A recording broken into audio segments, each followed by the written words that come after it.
So, as a quick introduction, my name is Stephen Borg. I'm the co-founder and strategist at Northwest Cadence. And as such, I do a lot of things in helping organizations adopt agile and lean practices. And that includes testing end to end. It's very important that we build quality in. I love TFS 2012. It's my ALM tool of choice, although I can't wait to see what's coming next. I've been an ALM MVP since 2005 and have worked with a lot of organizations on implementing and evaluating their test strategies. I've also spent a bunch of time as a certified trainer, so I've taken a lot of these exams before, although not as many as Anthony. Thanks, Steve. Again, my name's Anthony Borton. I'm a Microsoft Visual Studio ALM MVP, just like Steve. I help organizations adopt ALM best practices using TFS, and I also have written a full curriculum on TFS 2010 and 2012, which I get to deliver around the world and help customers basically use TFS to the best of their capability. It's good courseware. Thank you. I've been a Microsoft certified trainer since '96, and as Steve points out, I've done a few exams, 58 at last count. So that's a little bit of experience, I guess, in exam taking, among other things. So look, it's really good to be back doing another Jumpstart with you, Steve. Excellent. So this Jumpstart is software testing with Visual Studio 2012.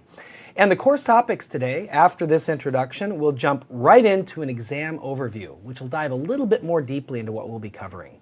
At that point, we'll talk about the three main areas: creating and configuring test plans, managing test cases, and managing test execution. At that point, we'll wrap up. Quick expectation setting. The target audience for this is officially software testers. I have put in there and developers. I think that is very important.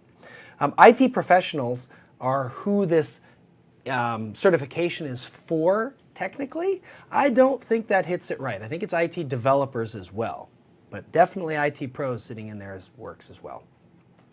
Some prerequisites. You should have worked with testing, managing test cases, creating and working with bugs, etc. If you haven't done much or you want to dive in more detail, there's a free book, Continuous Testing, or Testing for Continuous Delivery with VS 2012. And you can find it here at tinyurl.com/testingcd. One last thing I'd like to cover before I hand it over to you is the MVA community. It's the Microsoft Virtual Academy. It's a great place to keep up with the latest Microsoft technologies. You probably know about it since you're here prepping for this exam. But if you sign up today, you can get 50 MVA points by going to aka.ms/MVA voucher and entering the ALM 497 code. Fantastic. I get 50 points, Steve, just for being here today. Yes, you do. Lovely. At this point, I'd like to turn it over to Anthony, and he can kick off a little bit about a more in-depth view of what this exam is all about. Excellent. Thanks, Steve. So in this particular module, I want to talk a little bit about the certification itself, just a little bit, and then we'll have a look at some more details to cover just this exam. So let me dive down into the certification. So a look at the slide there.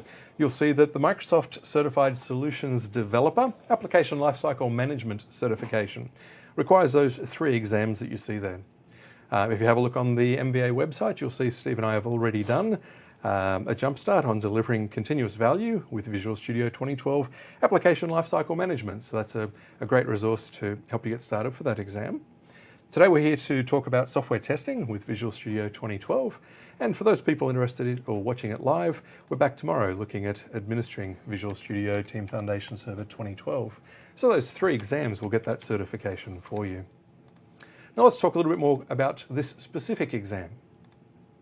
So you can find the Microsoft Exam Preparation Guide using that shortened URL at the top there. And that exam preparation guide gives you a bunch of information, including a list of all of the things that you need to ensure that you're familiar with. Now, Steve and I'll do our best to cover all of those today. The exam code itself, 7497. And as Steve pointed out, the primary audience they list as IT professionals, but Steve and I agree that it's probably more the software tester and developer more than an IT pro. I agree. Although IT professional is a very broad and encompassing label, I guess. Your pass mark's around about the 700 mark, expecting around 48 questions, give or take, just to set some expectations. For this exam, I don't remember being overly stressed for time. I guess I've done a few of these exams, so from my perspective, usually there's a couple of hours. We won't talk about the specifics there, but personally, my exam taking technique is, I usually take about an hour to go through those questions, and I'm someone that's sort of, well, I either know it or I don't know it. Sometimes you get lucky.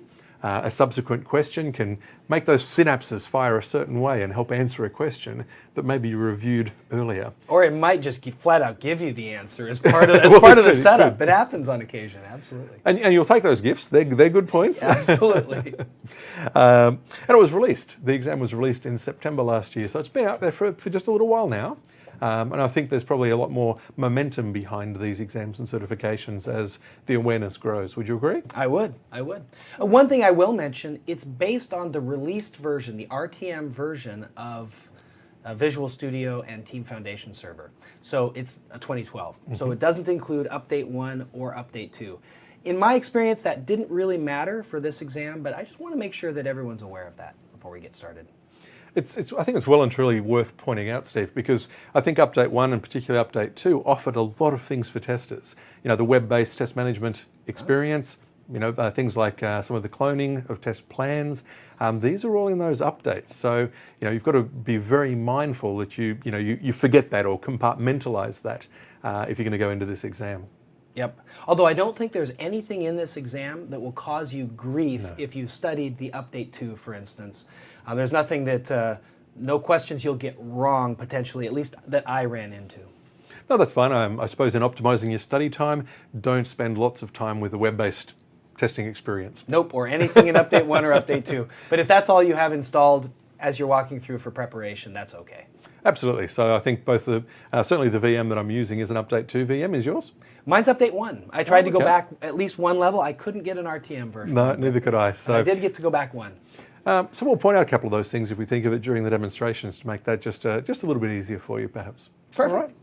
So looking at the audience profile in a little bit more detail there, I've got some points there. So again, candidates for the exam are really software testers. That's our take on it.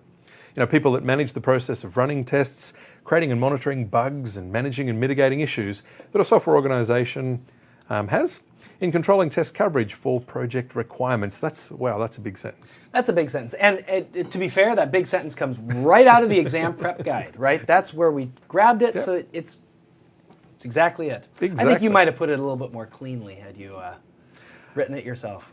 Oh, translated to Australian. put a mate on the end there or something. The qualified candidate typically has a strong understanding of the software testing role, a strong understanding of modern testing practices, and the ability to implement testing practices using Microsoft technologies. And I think that's really spot on the mark there. So, it's really an exam that focuses on some testing. So, most candidates that I would expect would have some of that testing background, or at least be probably a developer looking to enhance their knowledge, their skills in that area. So I think that's a pretty good assessment of the audience there. If we have a look at the skills being measured in this particular exam, unlike the last one where the pie was many slices, yes. Here it's a pretty nice even three-way split. So what I'll call out here is create and configure test plans is about a third. Manage test cases is another third, but then the execution is really only a third of the result, or a third of the questions. I shouldn't say result. Yep. So make sure that you allocate your time in your study accordingly. So divide that time into those little. Can you have quadrants that are a third? It's not really a quadrant. Thirds? Third. So divide your time in equally across those three areas, and that'll go a long way in getting you ready for the exam. It will. Okay. Although some areas are harder than others.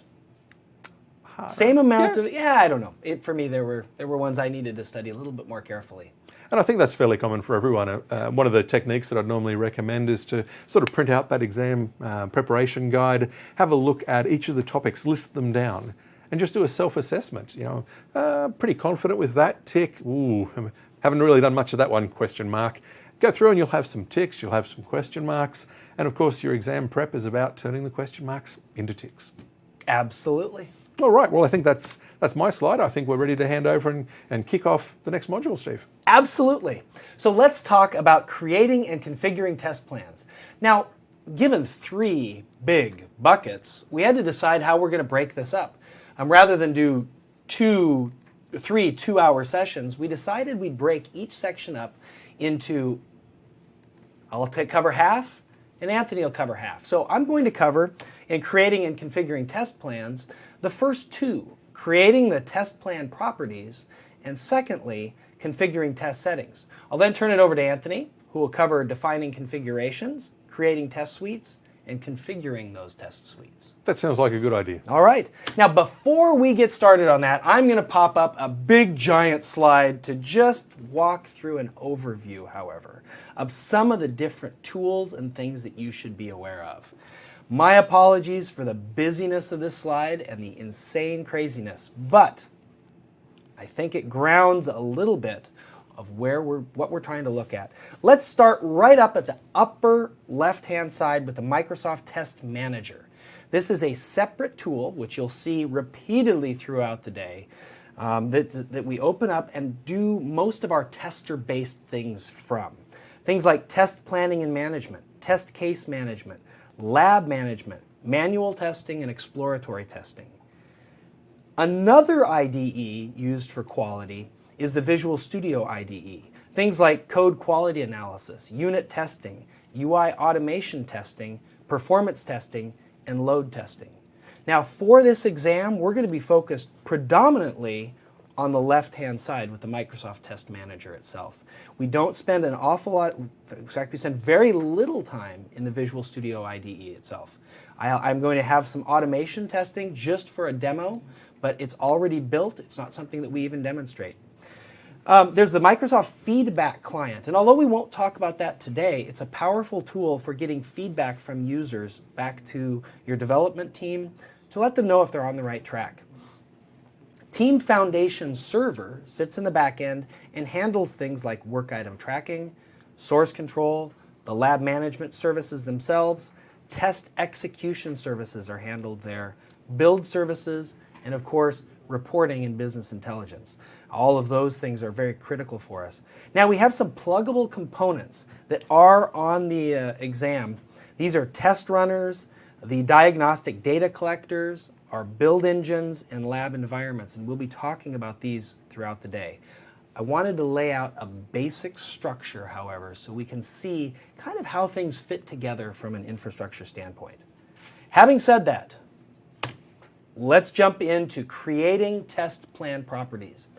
What you're going to find is that a vast majority of what we'll be doing today is in the IDE, doing it through demonstrations, understanding what they are inside of demonstrations.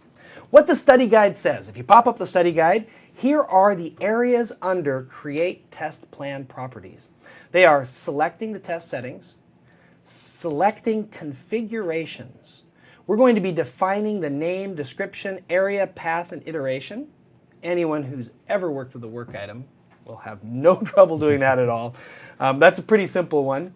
Selecting test environments and assigning a particular build to a test plan. To do those things, we're going to jump straight into a demo. Like I mentioned, this is a very demo-focused course, or demo. I think that's fair to say. Absolutely. I think outside of demos, I maybe have 20 slides total. So a lot of it's going to be focused on the demo. So you'll pay close attention as we're walking through the demo, and I'll call things out and highlight them as necessary.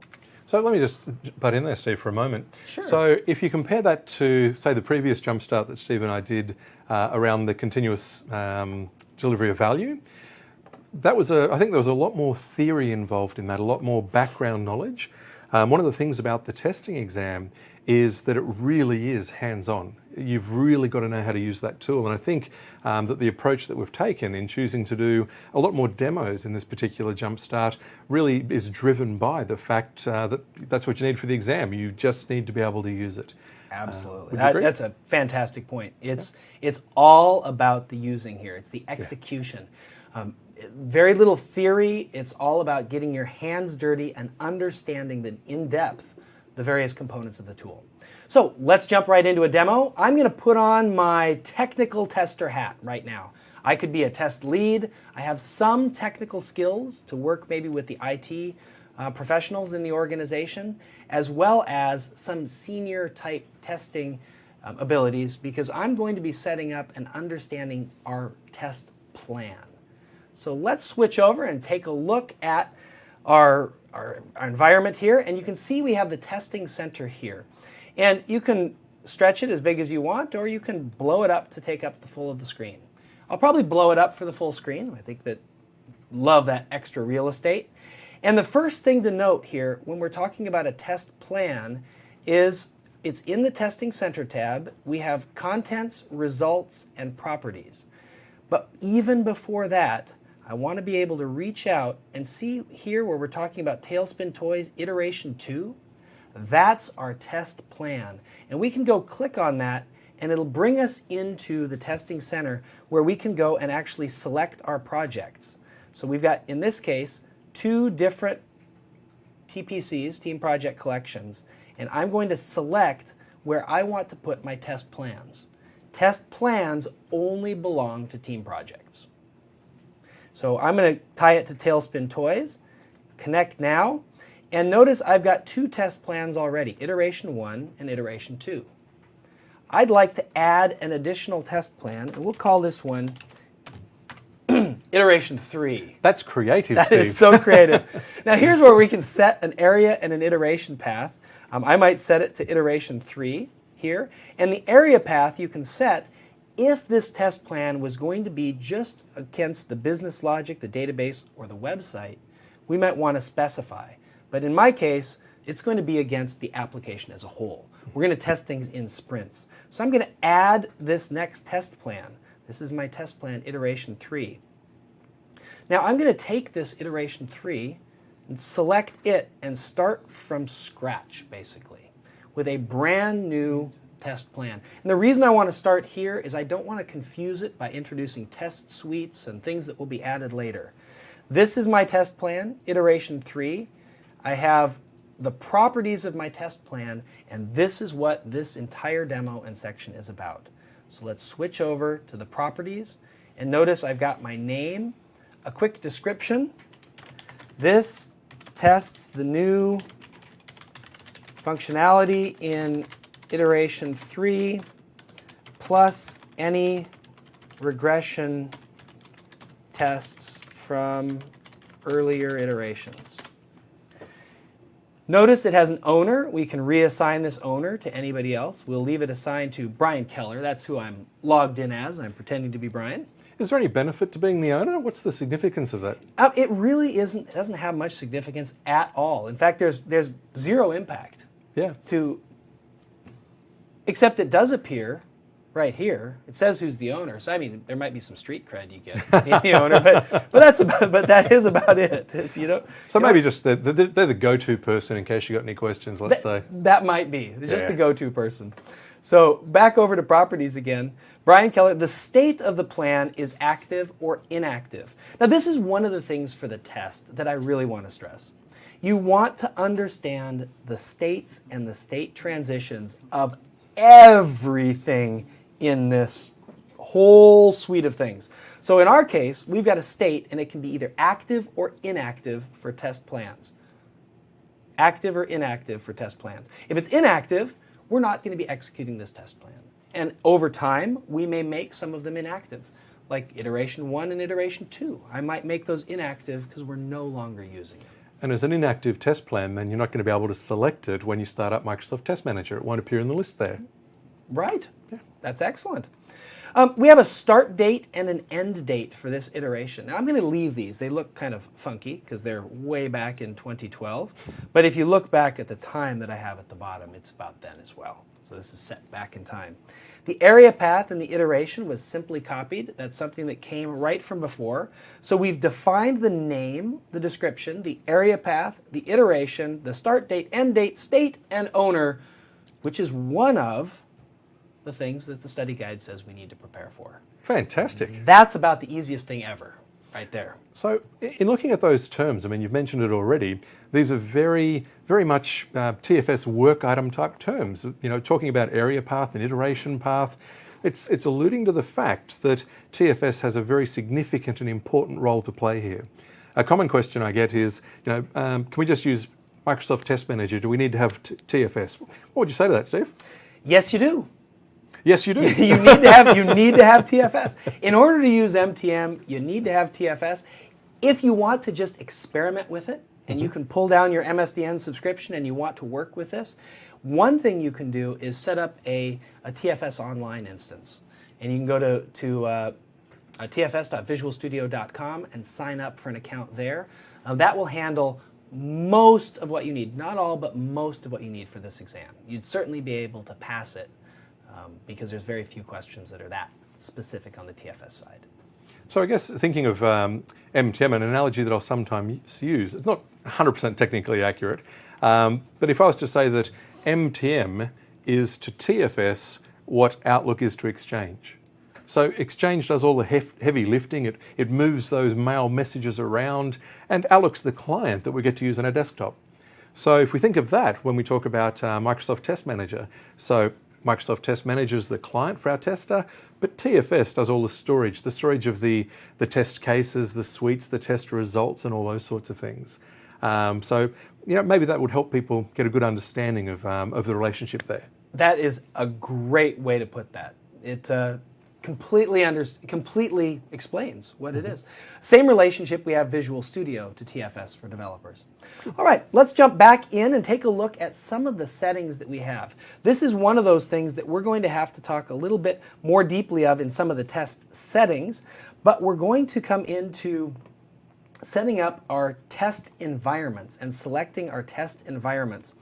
And if I look down here, I've got for manual runs and automated runs, different test environments. Now you'll notice I have none configured here. I have no test environments configured. It's not one named none, just to be specific, right? And you don't have to have a test environment. If you don't have a test environment, when you set up your test settings, it will automatically default to collecting basically only data from the local machine from which the test is running.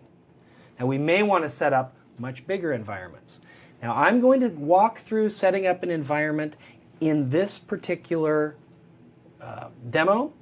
This is something that's loosely on the test, but not not too technically in depth.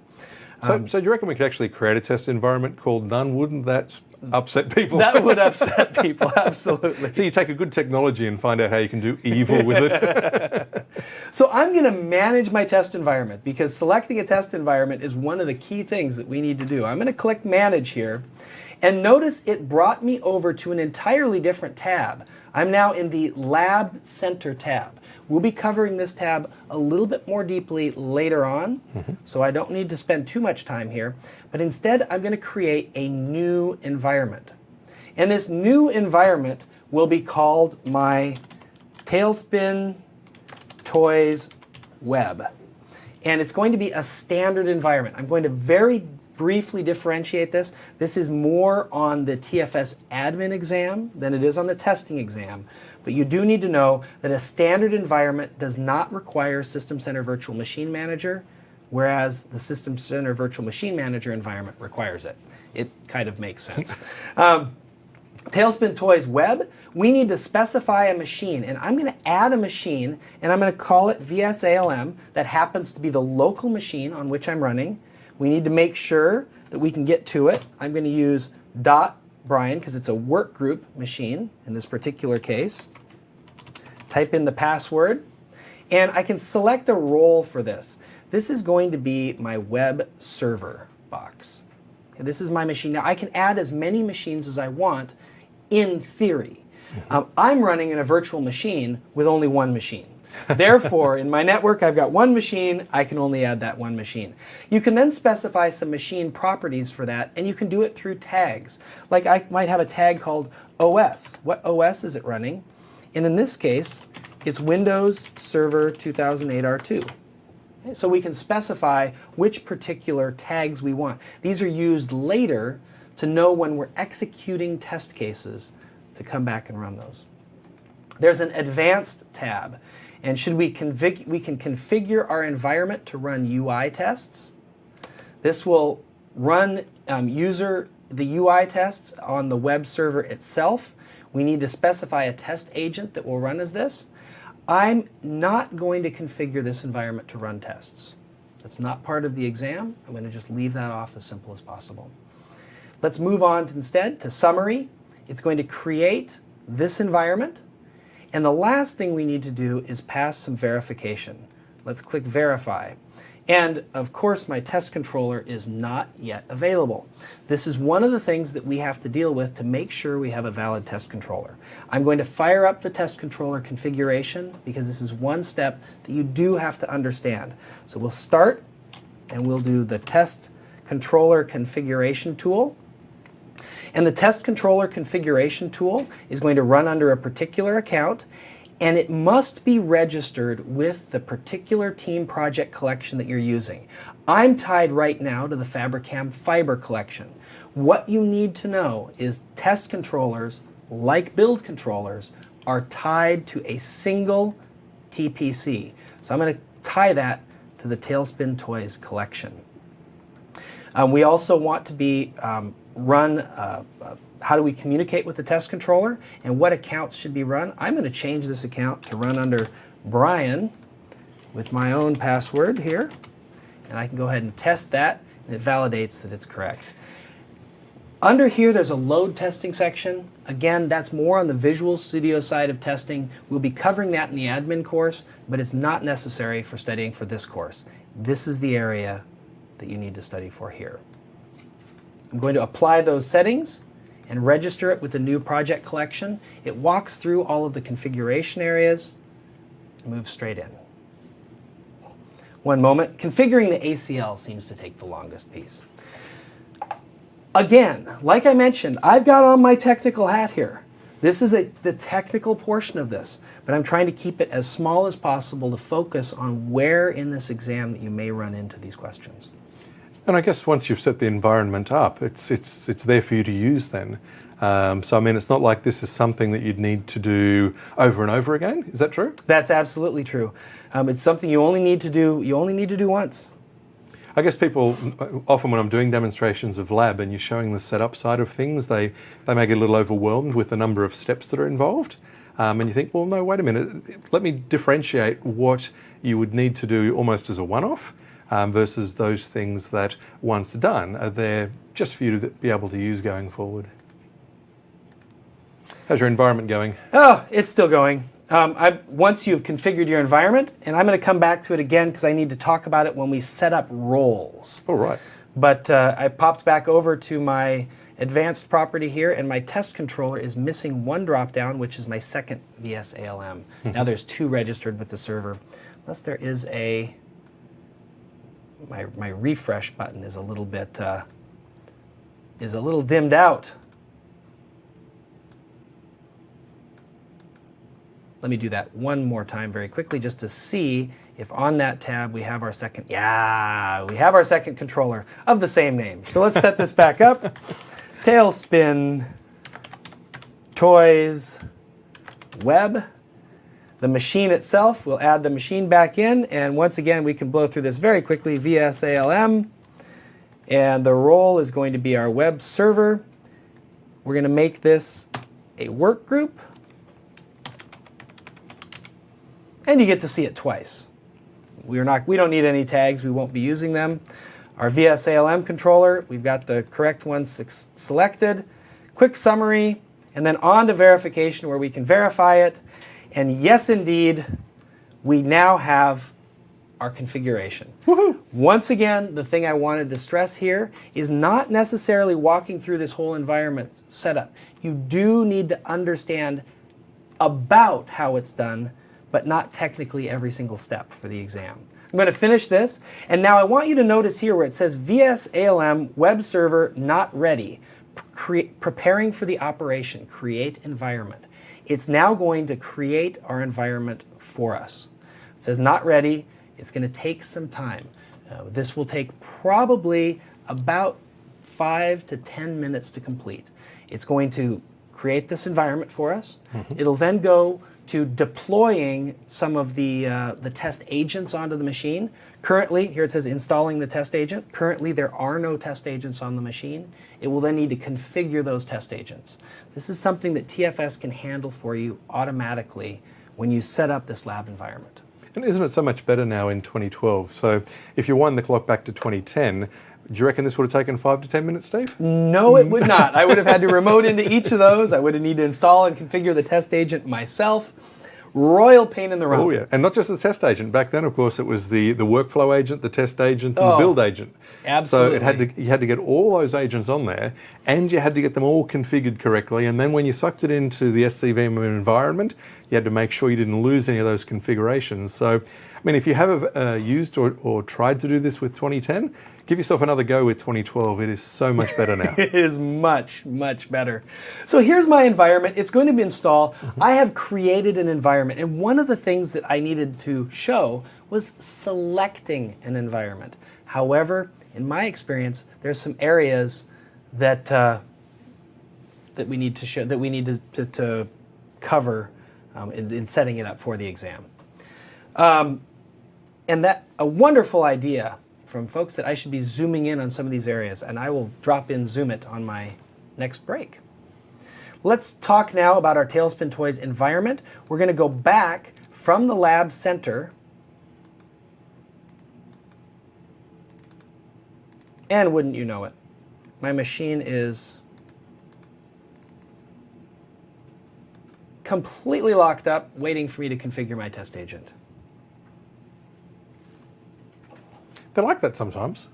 Oh, And there it was. It wasn't. It was just a loss to the connection. All right, it's ready. The environment's ready. Let's pop back over to.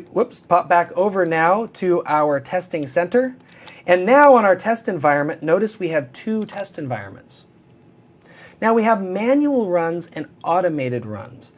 I don't want to dive deeply into the automated run section except for a demo more towards the end.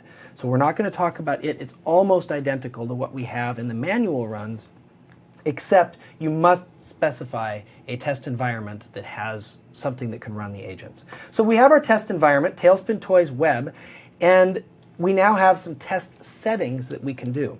Another thing I want to do is I want to walk into builds and associate builds that are currently in use. We also have some various configurations. Now, I don't want to talk about configurations, I'll be stealing your thunder, but I do want to talk about builds.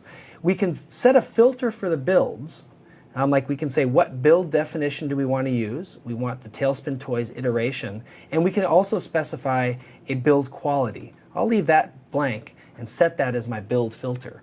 And now I can set the build that's currently in use. Let's save the test plan and select the build. And notice, even though I was in the test plan properties, it brings me over to an assign build area. That's actually under, I believe it's organized as well. You can get to that piece. So here we have the build in use none, and we have all of the builds from the past. I can select one of the builds, like say this is the build that is deployed to my test environment, and I can assign it to the plan. It'll tell me, hey, here's all of the things, now that that's assigned to the plan. If I wanted to compare it with this existing build, I could compare .3 to .4, and you can see here we have just a single work item. So let's put that into context for a moment. So just imagine the testers that are out there listening, that imagine that the developers come walking down the hallway, USB stick in hand, and they say, hey, here's the latest version of the build. And they hoy that over to the testers and they walk off back down the corridor into the distance. Now, apart from the usual profanities that you're calling out to them, you're saying, hey, what's changed? Why do you care? Well, as a tester, if they've changed the checkout experience, well, that's where you want to focus your testing. Absolutely. So, finding out what's gone into the build or what's changed is critically important for a tester. And again, it'd be interesting. It's a shame we can't do a quick, easy poll. Maybe we can. We should have found that out before. But I guess relying on the developers to create release notes.txt or to convey that information accurately and in a timely manner, this just makes the problem go away. Steve, I don't want to upset your demonstration there. No, this is a really important intro. But I'm often asked, where do those build definitions come from, and what's this about the build quality indicators? Is it convenient to pop across into Visual Studio? I think that's a great idea. Would that be a good idea? It will be. I'm going to come back in just a moment into Visual Studio because I think that's a great idea. Once I wrap up just a little bit more going into some of those questions and things that you had mentioned, I think that's a great plan. I'll go ahead and do that. Let's go back in and take a look at what the difference is here between a couple of builds. And I want to look, I think the way you put it was brilliant. I come running down with this USB and I deploy a new one, and what has changed, these are the things that I've worked on. So between the build you were testing now and the build I'm testing now, here are all of the various things I've worked on. I've completed these 2 tasks, I've resolved this user story, and I've resolved a bug. Now I know as a tester that I'm going to need to go in and work on that test case. Excellent. Build test cases for that or test that particular thing, as well as validate that this bug has actually been fixed. Well, I guess even also determine if it's worth running a test pass through there. Yeah. If you have a look and there's just one obscure little task that may not be directly testable, it's probably not worth us worrying about that. But if you see in here we've got a bug fixed, we've got a user story, a requirement delivered, I think it's well worth jumping in and testing that. It absolutely is. And here's the thing that can sometimes get you though. Developers might forget, perish the thought, they check in something and they fixed 2 bugs or they made some kind of changes that aren't really tracked. They said, I just made a small change to the login screen. No one will notice that. I'm not going to associate it with anything, and they check it in. How do you know, as a tester, that you need to regress that? Mm-hmm. You do that through something called Test Impact. Now, if you're running .NET 2.0 or higher, watch what happens. When I'm comparing these 2 builds, watch what happens when I assign this later build to the plan. It pops up a warning that says, hey, some of the manual tests that you ran before, they need to be re-executed, potentially, because the code underlying those has changed. This is smoking cool because it's looking at the source code itself. And if we view those recommended tests, I've got none in this particular instance. But that's because I'm in iteration 3. Let me go back to my one prior test plan and look at those properties so you can see maybe a better example. As I pop into putting in that .6 build and assign it to plan, this one has some recommended tests. And in this case, they're the same test run with 3 different environments, 3 different areas. So if I've got a couple of hundred test cases, I don't have to go and run those couple of hundred. I can focus just, on 3? On 3. So it's a massive reduction potentially in the amount of regression tests that you need to run. Now here's the kicker for me. Mm-hmm. This gives you, again, .NET 2.0 or higher, a real nice focus. But there's a caveat. If your code depends on changes to a database or your tests compare to changes in a database, that won't be reflected here. So it won't show you if a database table has changed, like a lookup table. If you no longer deal with Germany as a customer, potentially, you have no customers in Germany or no sales rep there, you may remove that from the database of your available representatives to send stuff to. Well, it won't show up here because this just looks at the source code. And if you've changed stored procs or if you're calling out to unmanaged code or any of those things. So I guess if you're in a nice little managed land, for the most part, this stuff's gold, absolutely gold. But just be mindful if you're doing these other things because they're an exception. Absolutely. Now I want to get technical for just one moment. This is called Test Impact Analysis. And how Test Impact Analysis works is that when you are on the local machine testing a web server and you click a button to say, go check in something, for instance, or go to the checkout menu, and you click checkout, that button, it sends a note to the server, and the server says, all right, what methods are being called? So what it does is it looks at what's called the stack trace, which is simply an enumeration of methods. And it associates every test case with that enumeration of methods. Those methods then are cross-linked when we have a new build, and it says what methods have changed. So test impact really can find out what methods have been called. I think that's a very technical piece, but it's very much worth knowing. Agreed. How that happens. It's not a line by line. That would be the code coverage, which we also can do code coverage. But test impact looks at method by method level.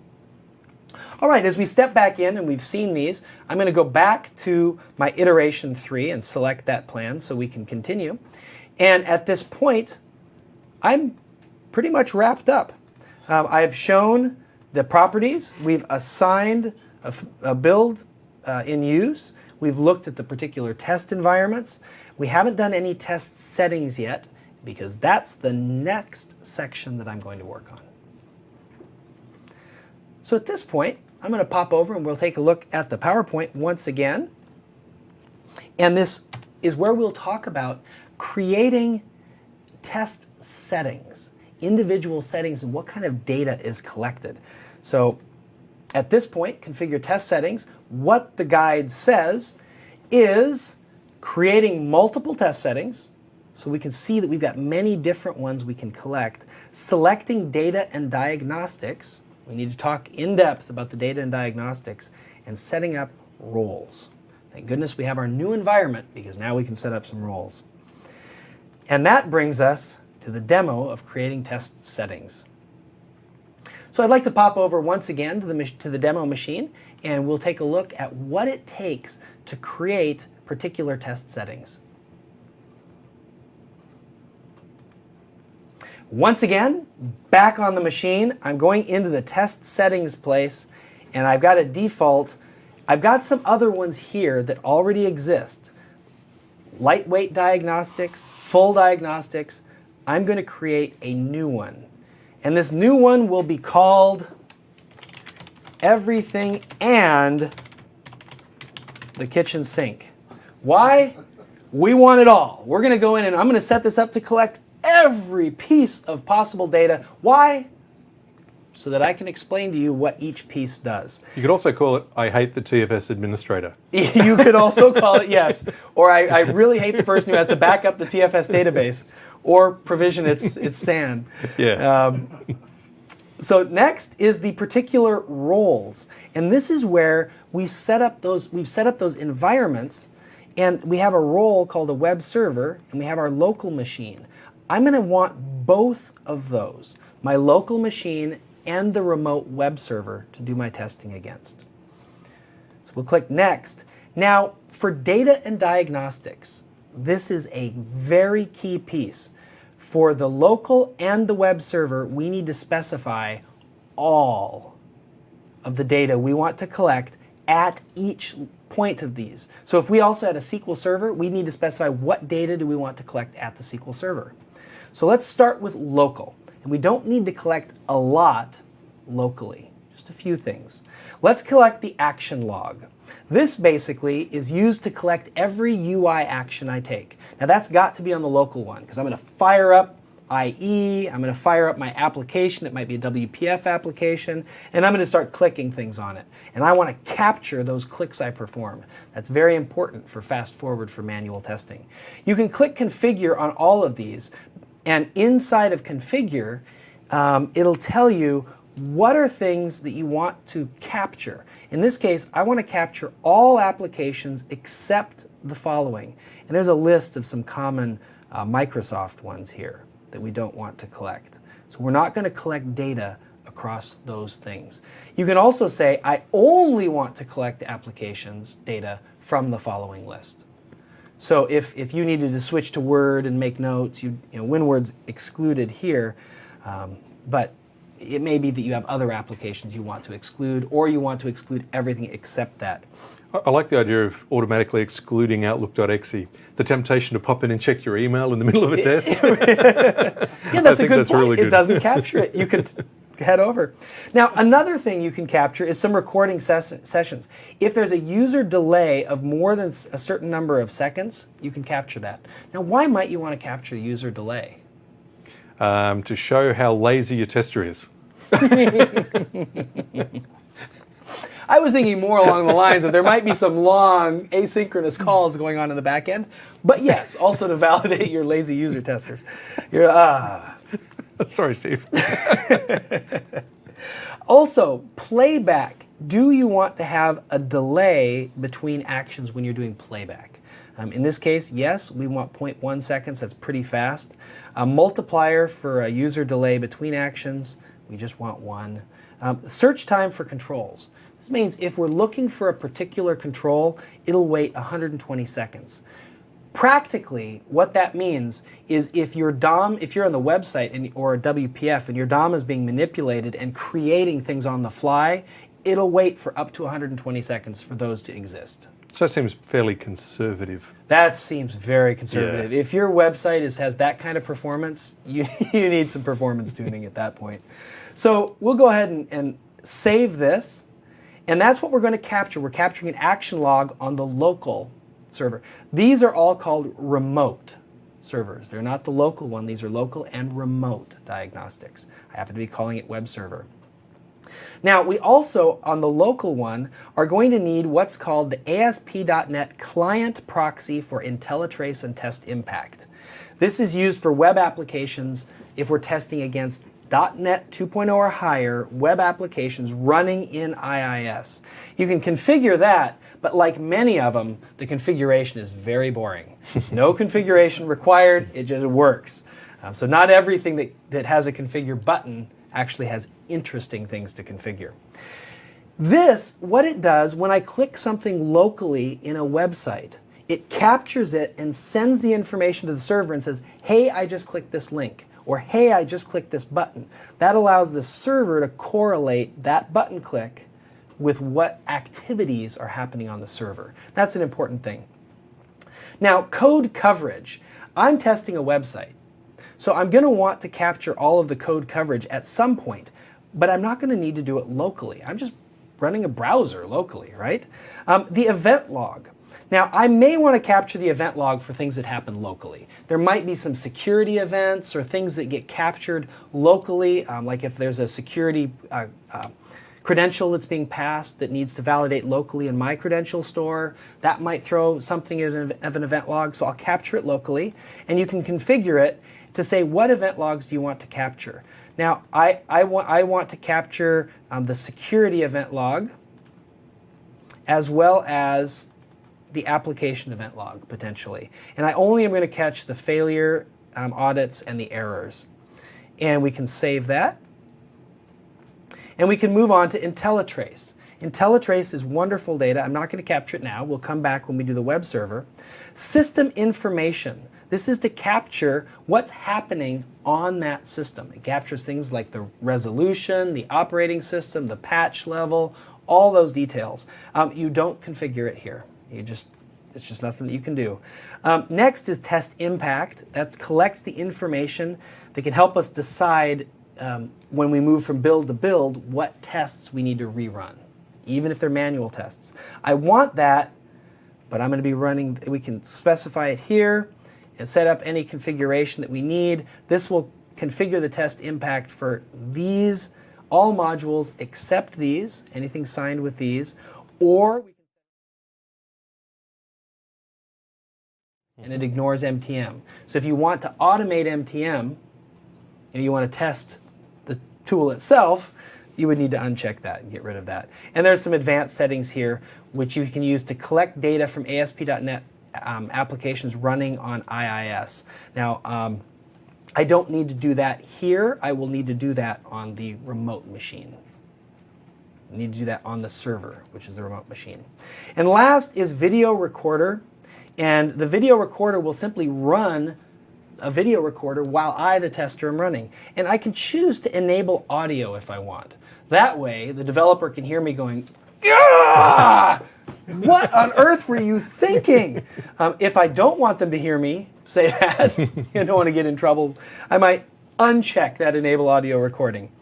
And you can also choose to save the video recording if the test case passes. It's always saved for test cases that fail. I would uncheck that for saving disk space, even though even a 30-minute run, if you have these defaults below, is only going to be a few megabytes.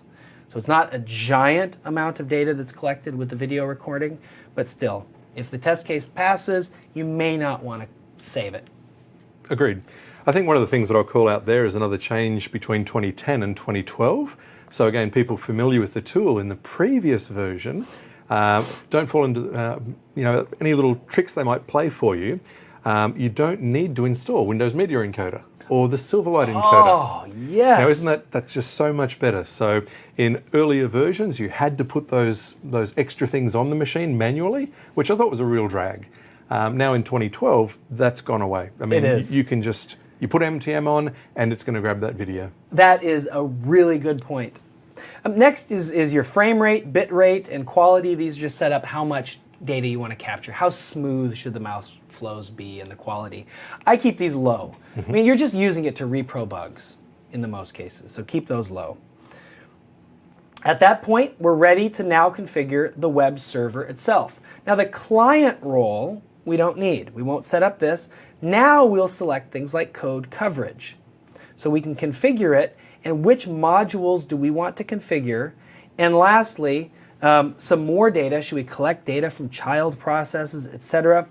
You should provide a symbol file. Where do we go ahead and find those symbol files? And that could be under VS ALM /drops /symbols. So you can automatically go and search for those PDBs. It will. It'll search for the PDBs and give you much better code coverage because of this. So you need to go find those. You can exclude things like Microsoft code, any public key tokens you want to exclude. All of those things can be excluded, and we can go ahead and save that. And then IntelliTrace. Event log is going to be about the same as it was before. We don't need to talk about that again, but IntelliTrace, we'll need to configure IntelliTrace. Now IntelliTrace has a lot of options, and you don't really need to focus on all the options. I've got my technical tester hat on. I'm not going to beat this to death, however, but you need to know a couple distinct details. Two main ways to collect IntelliTrace data. This is data that you as a tester collects, and it allows the developer to almost step through the code if you have IntelliTrace events and call information selected. Means they can get your run and run against the server where they can just simply go through and say, well, we'll just say it this way. Anthony ran a test and he found a bug somewhere. He sends it to me. I open up the IntelliTrace log and I start stepping through the code and realize that Anthony got an out-of-memory exception on the web server. Well, I can't repro that. My machine has 64 gigs of RAM on it, and I'm the only user, right? My dev box. A couple things you do need to know. You need to collect data from ASP.NET applications running on IIS. That has to be configured if you're going to collect IntelliTrace against that. And then you have several other more advanced capabilities here. I'm just going to pop them open. Modules to collect from, processes to collect or not collect from, which IntelliTrace events do you want to capture, and some advanced stuff, the maximum amount of disk space for each recording. Now here it says 100 megabytes. Notice that that's the smallest. This sucks up disk space like there ain't no tomorrow. So you choose 500 megabytes. You don't have to do too much recording to hit 500 megabytes of data. This is the hog. I guess I'd also point out there that unless some of your team members have Visual Studio Ultimate Edition, that's probably not going to offer a lot of value to them. That's a good point. You need to have Ultimate to read it. Test impact, we're going to collect test impact here as well, and it's pretty much the same thing, and we have to make sure that we have collect data from ASP.NET settings in advanced. Now, do you want to use a video recorder on the web server? That is probably going to be boring, right? Because the web, there's no video there. It's just, there's nothing to see, so you're probably not going to want to configure video for the web server in this environment. Let me finish this one up. Let's go to the summary, click Finish, And I want to talk super briefly about this automated runs. If we build an automated runs test setting, you don't have the option in the roles to select that local role. Everything needs to be running on a separate machine. These are remote machines. If it's running on a remote machine and you're running those tests on that web server, by all means, record IntelliTrace, record Test Impact, and record a video, because this is what I think is smoking cool. You can run these automated tests at night on a headless server somewhere, and you still get videos so you can see what failed when you come in the morning. And I can claim that was the work I did yesterday to my boss. Yes, indeed. Look at that. All right, we're going to go ahead and cancel that. We don't need to set those up. The things to take away again, the test settings, everything but the kitchen sink is my new one, and I can have multiple ones like lightweight diagnostics, which capture far less data. And I can select those on any given run when I want. Now I'm setting the defaults. So my default is everything but the kitchen sink. I want everything. That's my default run. Later on, you'll see when Anthony shows you how to execute some of these that you can go ahead and select different test settings based on your run.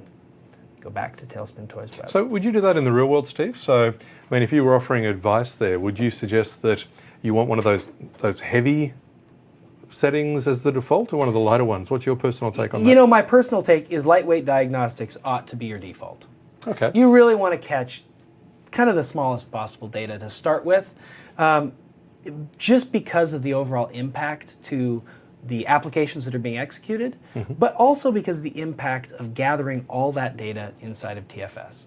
Now there's some nice tools at the command line that'll help you clean those up. Not part of the exam, so I won't talk about them, but I would default to that lightweight one. Okay. How about you? I couldn't agree more. I mean, you want to be reasonably kind to the infrastructure folk. So again, putting your lightweight diagnostics there as a default. And then when I show you some test runs a little bit later, I'll show how, if we're reproing a bug or if there's a better likelihood that we're going to find one, then we can step it up. So, hopefully we're not getting too many bugs. So lightweight's good, and if we suspect there is a bug, then we can step up the collectors, and that's a good trade-off, isn't it? It is. I think it is a good trade-off. I want to throw this out here. It might be more on the admin side. It's not part of the exam, but a rule of thumb is that every developer will contribute about 0.5 megabyte per developer per day to the size of your TFS server. It's a good rule of thumb for sizing your TFS database. On the other hand, if you have a tester, it's 0.5 gigabyte per tester per day until you reach that steady state of bugs that you can start fixing the bugs and cleaning out all that data. So if you have a full Visual Studio Ultimate for your developers and you can use IntelliTrace, you're going to be looking at 0.5 gig per developer or per tester per day. Wow. At 3 orders of magnitude higher in terms of storage required. So it can very much blow up quickly, especially if you're not careful. You can keep it tight. All right. You keep these lightweight diagnostics on. Well, let's jump back in and talk about just some tips and tricks before we leave.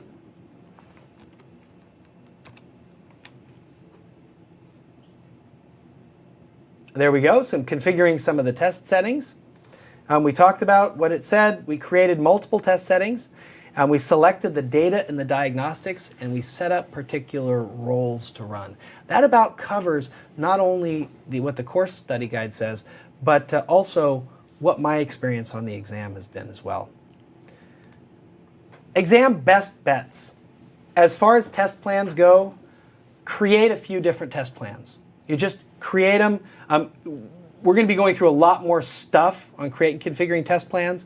Do the whole end-to-end stuff. Create a test plan, add test suites, etc. Practice creating the different test settings and understand the data collectors. Understand what they do at a high level. You don't need to know click by click by click how to go in and configure, for instance, collecting IntelliTrace. You don't need to know that specifically, but you do need to know what all of the data collectors are for. Excellent. All right, those are the exam best bets, and that is a wrap on our first piece.